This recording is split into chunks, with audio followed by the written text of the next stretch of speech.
सबसे पहले तो देखो अभिषेक, आपको क्या क्या ध्यान रखना है आंसर राइटिंग को लेकर।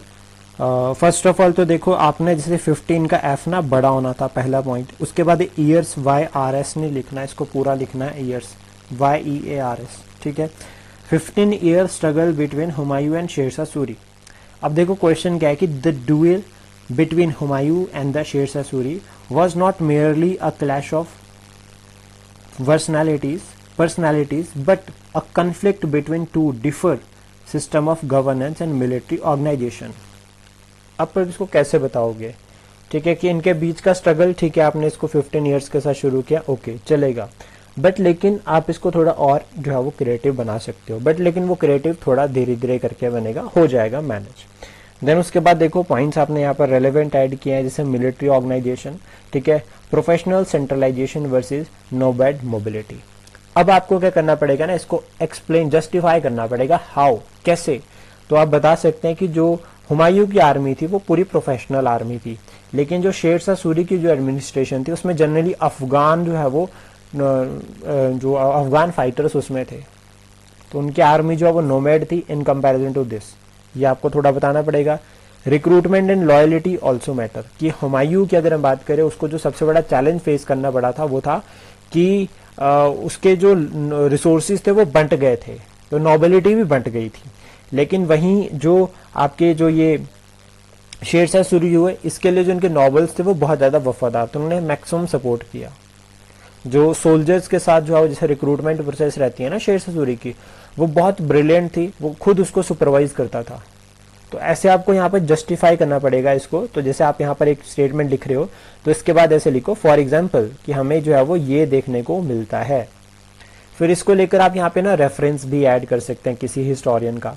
अब मान लो आपने हिस्टोरियन कोई नहीं पढ़ा है, आपको नहीं पता, तो जो बुक आपने पढ़ी है ना आप उसका रेफरेंस लिखो। जैसे फॉर एग्जांपल आप मेडिवल हिस्ट्री के लिए सतीश चंद्रा को पढ़ रहे हो, तो आप सतीश चंद्रा का रेफरेंस वहां पे डाल दो, वहां पर आप सतीश चंद्रा को लिखो, वहां पर आप रोमिला थापर को लिख दो, वहां पर आप जो है वो किसी और पर्सनालिटी को लिख सकते, लाइक जैसे शेखर बंदोपाध्याय हो गया मॉडर्न के लिए, बिपिन चंद्रा हो गया मॉडर्न के लिए, BL ग्रोवर हो गया, इनको लिख सकते हैं आप, इनका नाम लिख दो, क्योंकि यही सोर्सेज है हमारे लिए, हम तो यही पढ़ रहे हैं, तो ये रेलेवेंट होते हैं। ऐसा नहीं होता रेलेवेंट नहीं होते, अर्जुन देव रेलेवेंट है, ठीक है, AL भाष्यम रेलेवेंट है, फिर उसका जो भी आपको मिलते हैं तो आप इस तरह से उनको जरूर लिखो।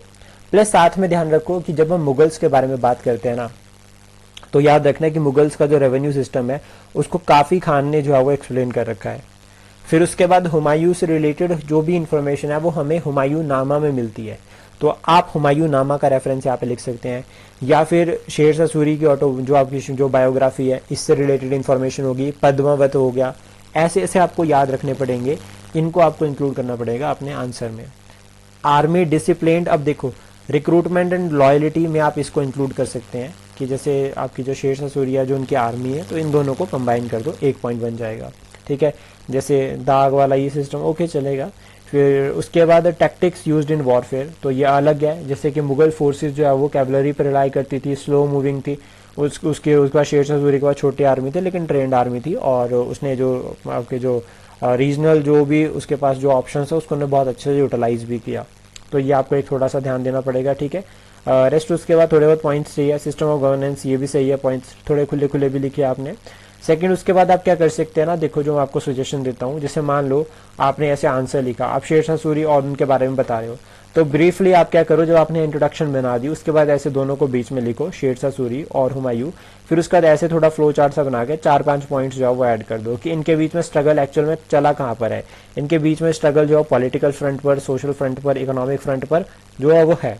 पॉलिटिकल फ्रंट पर मतलब कैसे, टेरिटोरियल एक्सपेंशन, सोशल फ्रंट पर कैसे, जैसे कि जो जमींदारी सिस्टम है इसको यहाँ पे इंक्लूड कर सकते हैं। इकोनॉमिक फ्रंट पर कैसे कि जो इकोनॉमिक रिसोर्सेज है वो यहाँ से क्या हो गए, डिस्ट्रीब्यूट हो गए, इस तरह से। फिर उसके बाद देखो हैंडराइटिंग आपकी ठीक है, हैंडराइटिंग को लेकर आपको कोई दिक्कत नहीं है, स्पेस बिटवीन लाइन भी ओके है।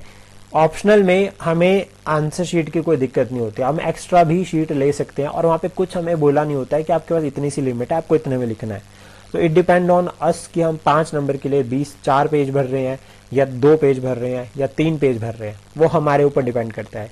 बट लेकिन जब आपको इतने ज़्यादा पेज भरने हैं तो आपको अच्छे अच्छे फ्लो चार्ट जो है वो बनाने आने चाहिए, और कल से जो हमारे आंसर्स होंगे ऑप्शनल के उसमें फ्लो चार्ट ऐड करने हमें शुरू करने हैं।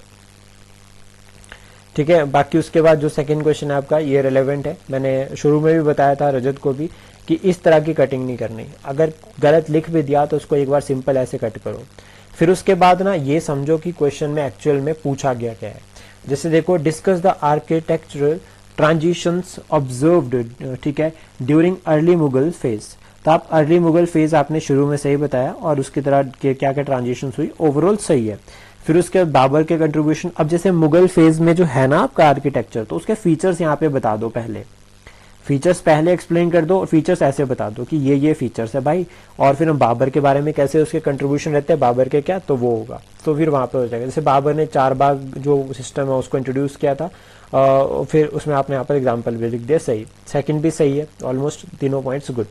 फिर उसके बाद हुमायूं के कंट्रीब्यूशन, ठीक है, थोड़े इसमें आपने बेसिक पॉइंट्स ऐड कर दिए, ये भी रेलेवेंट पॉइंट्स है।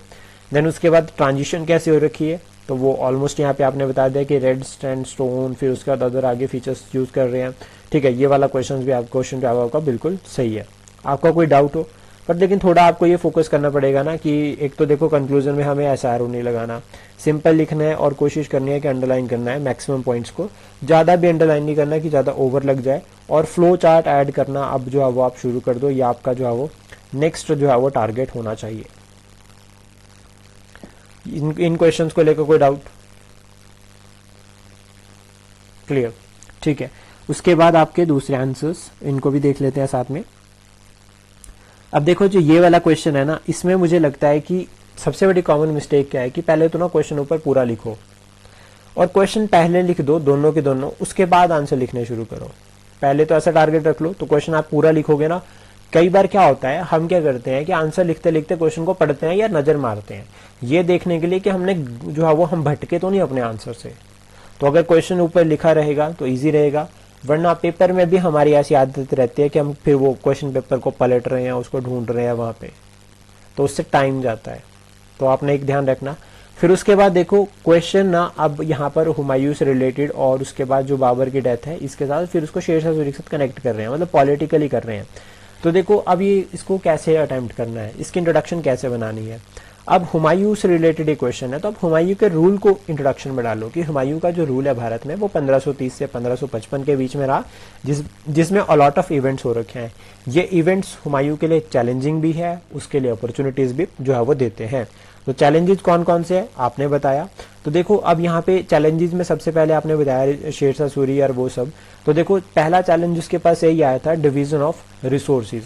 डिवीजन ऑफ रिसोर्सेज कैसे कि बाबर जाते जाते ये बोल गया था कि जितनी जमीन है भाई सारे मिलके बांट लेना। उसके बाद यहाँ पे राइज ऑफ रीजनल रूलर्स, जैसे शेरशाह सूरी, तो आप उसको क्या हेडिंग डालोगे, हेडिंग डालोगे राइज ऑफ रीजनल रूलर्स। तो इसमें क्या करना है, आपको अपने आंसर को हेडिंग सब हेडिंग में डिवाइड करना है, फिर उनको आगे थोड़ा जस्टिफाई करना है, एक्सप्लेन करना है विद एग्जांपल्स। तो ये आपका जो है वो अब यहाँ से एक दूसरा टारगेट होगा, एक तो मल्टी डायमेंशनल अप्रोच और दूसरा ये। बाकी पॉइंट्स इसमें भी रेलेवेंट लिखे आपने, ठीक है, ओके चलेगा, सिंपल। ऐसे कटिंग नहीं करनी, कटिंग को अवॉइड करना, क्योंकि आप 5वां पॉइंट लिखने लगे थे फिर आपने कट कर दिया, तो इसके ऊपर थोड़ा सा ध्यान रखना। बाकी स्पेस बिटवीन लाइन अच्छा है, सही यूज किया है, 2 पेन आप यूज कर रहे हो, ये भी सही है। और जब आपको कंक्लूड करना है तो आपको हिस्टोरियंस के पॉइंट ऑफ व्यू जरूर ऐड करने हैं। तो एक एक हिस्टोरियन पढ़ लो, जैसे अकबर के लिए जैसे मैंने आपको काफी खान के बारे में बताया, इरफान हबीब के बारे में बताया, ठीक है, बिपिन चंद्रा हो गया, सतीश चंद्रा हो गया, रोमिला थापर हो गया। तो इनको बस याद रखो, क्योंकि अब जो फैक्ट हुआ है ना वो हुआ है। जैसे सेकेंड बैटल ऑफ पानीपत है तो वो है, बैटल ऑफ करनाल, ठीक है, battle of Kannauj, battle of Chausa है तो है, फिर वो कोई हिस्टोरियन उसको बदल नहीं सकता, लेकिन सब ने उसके बारे में बात की हुई है। तो दैट मीन्स अगर आपको आंसर में लिखना है तो आप बता सकते हो। इवन आप सभी ये ध्यान रखना, जैसे मान लीजिए फॉर एग्जांपल आप लिख रहे हो अबाउट, लाइक आपको नोट आ गया लिखने के लिए कि right a note on the आपका जो फर्स्ट बैटल ऑफ पानीपत है उसको लेकर, कि इसके ऊपर आपको एक नोट लिखना है।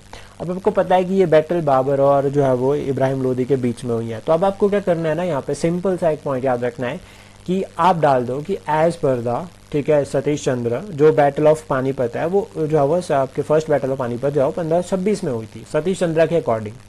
तो ऐसा रेफरेंस डालना जो है वो शुरू करो, थोड़ा इजी रहेगा, थोड़ा अच्छा लगेगा और थोड़ा समझ भी आएगा और क्लैरिटी भी बनेगी।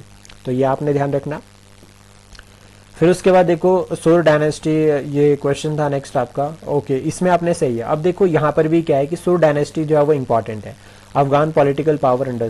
तो अब सोर डायनेस्टी को ही लिखो डायरेक्ट कि सोर डायनेस्टी जो है वो 1540 से लेकर जो है वो 1555 तक चली। और क्यों चली तो आप बता सकते हैं कि फाउंडर कौन है। फाउंडर जो वो शेरशाह सूरी है, जिन्होंने हुमायूं को बैटल ऑफ चौसा और कनौज में डिफीट किया था। फाइनली कनौज की बैटल आती है जिसमें उन्होंने इसको डिफीट किया था और उसके बाद सोर डायनेस्टी की एस्टेब्लिशमेंट हुई।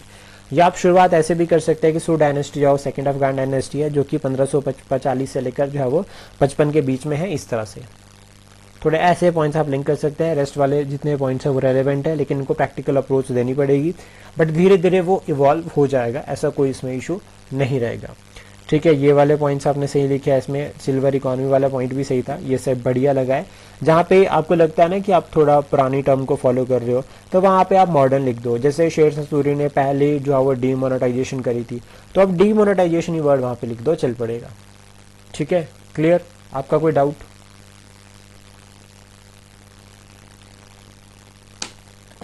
ओके, तो